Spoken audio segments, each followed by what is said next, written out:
முதல் ரயில் சேவையின் முக்கிய விவரங்கள். 1.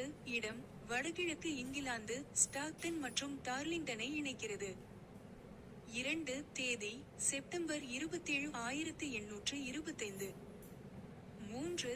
லோகோமோட்டிவ், லோகோமோஷன் எண் 1 மற்றும் 4. முக்கியத்துவம்: குதிரை வண்டிகளுக்கு அப்பால் பயணிகளின் பயணத்திற்கு நீராவி என்ஜின்களை பயன்படுத்திய முதல் பொது ரயில்வே இதுவாகும்.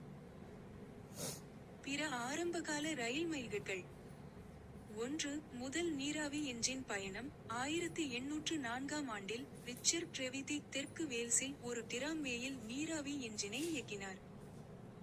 2. முதல் பயணிகள் பாதை, குதிரை இழுக்கும் பாதை, வேல்ஸில் உள்ள ஓஸ்டர்மவுத் ரயில்வே 1807ஆம் ஆண்டில் முதல் பயணிகள் போக்குவரத்தை கொண்டிருந்ததாக குறிப்பிடப்படுகிறது, ஆனால் அது குதிரை இழுக்கும் பாதையாக இருந்தது.